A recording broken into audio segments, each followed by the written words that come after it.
बोला है कि एक बिजली मिस्त्री को एक 5 मीटर ऊंचे खंभे पर आ गई खराबी की मरम्मत करनी है।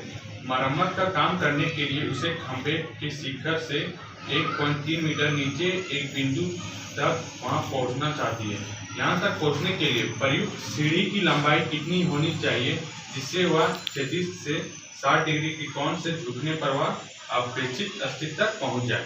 तो क्वेश्चन बोला है कि देखो आंसर, क्वेश्चन बोला है कि एक बिजली का खंभा है, ठीक है। बोला है कि बिजली का जो खंभा है वो 5 मीटर, इसका लंबाई कितना 5 मीटर, ठीक है। और बिजली के ऊपर टॉप, बिजली के टॉप के उसके नीचे यहाँ पे हमको क्या करना है, काम करना है, मतलब खराबी जो यहाँ पे है। तो बिजली के ऊपर से 1.3 मीटर नीचे हमको सॉल्यूशन मतलब क्या करना है, काम खराबी को सुधारना है। तो यहाँ पे चढ़ने के लिए, ठीक है, एक सीढ़ी लगाया गया, ठीक है। वो सीढ़ी कितना एंगल दिया हुआ है, 60 डिग्री दिया है, कितना 60।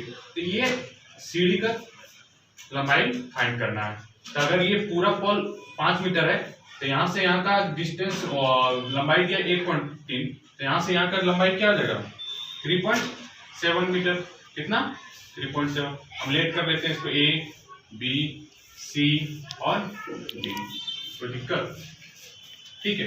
तो हमको क्या बोला है कि हमको ये लोग फाइंड करने बोला है। एक फिर से सुन लो, एक पोल है, पोल के जो लंबाई दिया वो कितना दिया है 5 मीटर दिया है, कितना 5 मीटर। बोला है कि टॉप के 1.3 मीटर नीचे पर हमको क्या करना है, मतलब वहां पे खराबी है तो उसको सुधारना है, ठीक है। तो यहाँ से यहाँ का डिस्टेंस क्या हो जाएगा 3.7, क्योंकि 5 में 1.3 माइनस कर देगा क्या आएगा 3.7, ठीक है।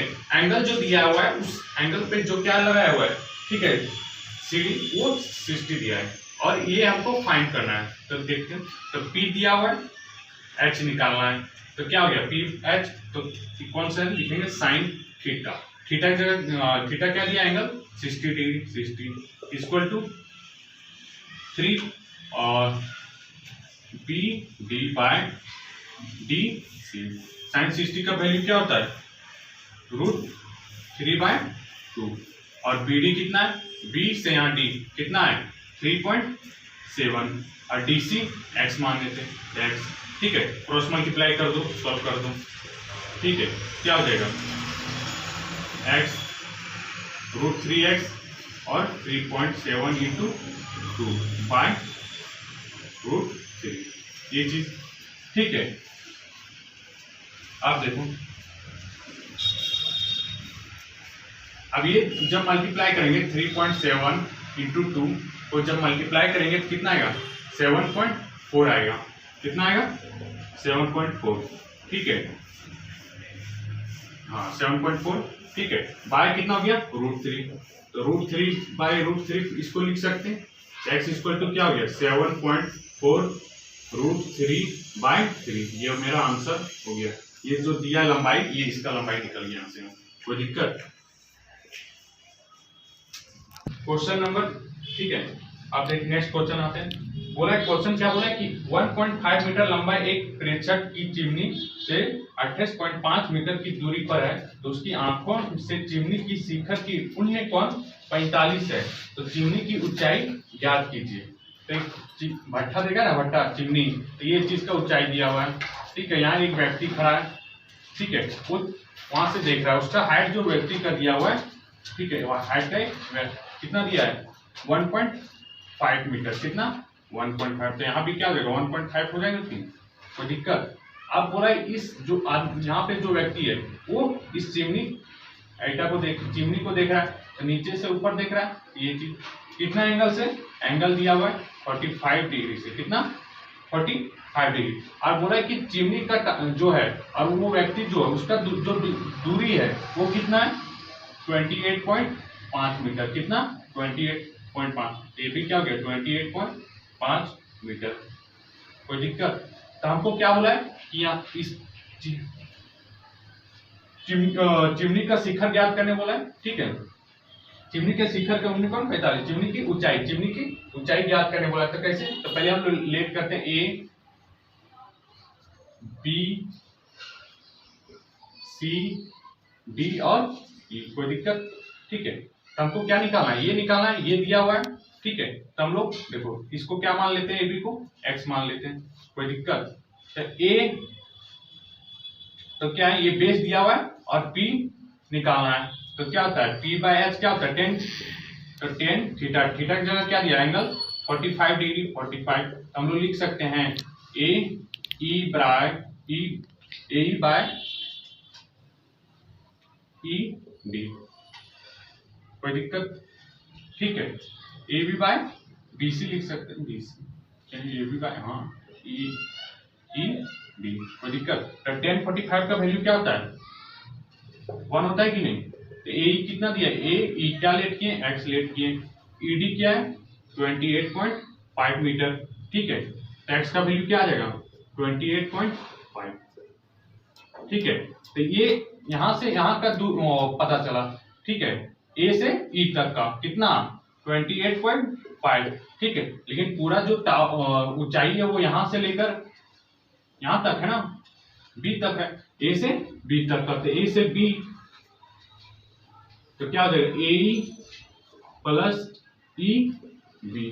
तो ए कितना निकला मेरा ए ई, ठीक है। ए किसको लेट किए थे एक्स को, तो ए कितना है 28.5 और ई बी, ई और बी कितना है 1.5। तो कितना हो गया 550, 5 और 5 10 के 0 बाकी है, तो 1 8 और 1 9 और 1 10 के 0 बाकी हाथ में 1, ठीक है। 2 और 1 3, तो कितना आ जाएगा 3 आ जाएगा।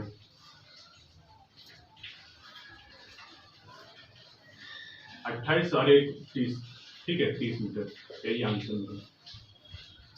नेक्स्ट क्वेश्चन बोला भूमि के एक बिंदु से जो मीनार के पास बिंदु से 30 मीटर की दूरी पर है, मीनार की शिखर का उन्नति कोण 30 है, तो मीनार की ऊंचाई जाती है। बोला एक मीनार है, यहाँ पे एक मीनार है, ठीक है। तो यहाँ से इसका जो दूरी है वो कितना है 30 है। बोला यहाँ से इसका जो उन्नति कोण दिया हुआ है वो कितना दिया हुआ है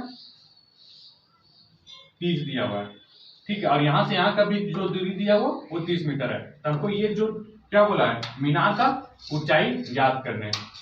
तो इसको हम लेट कर सकते हैं ए बी सी। तो हम ए बी को हम लोग एक्स मान लेते हैं, कोई दिक्कत। एक्स फाइंड करना है, ये दिया हुआ है, एंगल दिया है कितना, एंगल ऑफ एलिवेशन कितना दिया है 30 डिग्री। तो ठीक है पी हो गया ये, ए एट बी हो गया, ठीक है।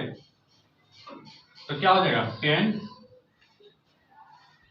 थीटा, थीटा की जगह क्या है 30 डिग्री। देयरफॉर हम लोग लिख सकते हैं 10 30 इक्वल टू क्या A B by B C, ठीक है। तो 10 30 का वैल्यू क्या होता है 1/√3। तो ए बी कितना क्या लेट किए एक्स लेट किए, तो एक्स लिख दिए। बी सी कितना दिया हुआ है 30, तो इसको क्रॉस मल्टीप्लाई कर दो, ठीक है। तो ये क्या हो जाएगा 30 इंटू √3 इंटू एक्स, ठीक है। तो एक्स इक्वल टू क्या होगा 30/√3, इसको स्लाइड कर दो, तो क्या हो जाएगा 30√3 इंटू √3 क्या हो जाएगा 3 10, 3 बार में काटिएगा 10। तो एक्स इक्वल टू क्या आ गया 10√3, कोई दिक्कत। तो ये जो मेरा मीनार जो निकला, मीनार का ऊंचाई वो 10√3, कोई दिक्कत, समझा।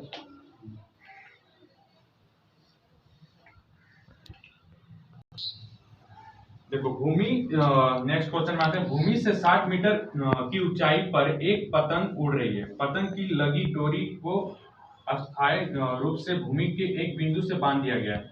तो भूमि के साथ डोरी का झुकाव 60 है। तो यह मानकर कि डोरी में कोई ढील नहीं है, तो डोरी की लंबाई ज्ञात कीजिए।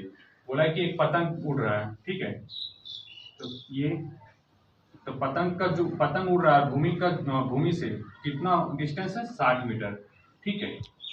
अब बोला है कि ये जो पतंग का जो वो रस्सी होता है ना ऐसे, ठीक है, उसका लंबाई हमको याद करना है। जो उसको क्या है पूरा फिक्स कर दिया गया है, ठीक है, कोई ढील नहीं है, ठीक है। मतलब होता है ना कि ढील है थोड़ा, वो स्ट्रेट में पूरा, और उसको एक जगह कोई कस मतलब बांध दिया गया, ठीक है। तो उसका जो एंगल दिया वो 60 है। हमको फाइंड करना है ये डोरी जो पतंग उड़ा रहे होते हैं, ठीक है। और पतंग का हाइट जमीन से लेकर पतंग का हाइट जो दिया हुआ है वो 60 मीटर है। तो हम इसको लेट कर ले ए बी और सी। ठीक है, हम ये दिया हुआ गिवन, ये हमको फाइंड करना है, हम AC को x मान लें, कोई दिक्कत? तो क्या है, P और H दिया है, तो मीन्स हम लोग देयरफॉर लिखेंगे साइन एंगल क्या दिया है 60। ठीक है, 60 degree by AB by AC। ठीक है, तो साइन 60 का वैल्यू क्या होता है, √3/2, यही ना होता है। हाँ, AB क्या दिया हुआ है 60 और AC क्या मान है x जो डोरी फाइंड करना है, पतंग जो उड़ रहा है उसका ऊंचाई कितना 60 है। ठीक है, तो ये हो गया, क्रॉस मल्टीप्लाई कर दो तो क्या हो जाएगा, x √3 इक्वल टू 60 इंटू 2 क्या हो जाएगा 120। ठीक है, तो x इक्वल टू क्या होगा 120/√3। इसको ये फिर इसको सॉल्व कर सकता है, 120/√3 इंटू √3, तो क्या हो जाएगा 120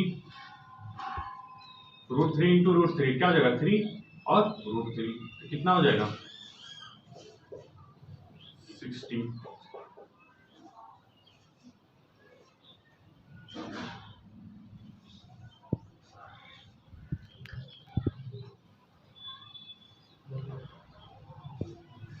नहीं 40 होगा। ठीक है, x इक्वल टू 40√3, यही है। तो फिर 3 जा 12 होता है ना, 4 12, तो 3 से 120 कटेगा तो क्या हो जाएगा 40 ना आएगा, तो 40 और इंटू √3 तो क्या हो गया 40√3। ठीक है, तो ये मेरा, तो ये जो डोरी का जो लंबाई है वो कितना है 40√3, समझा?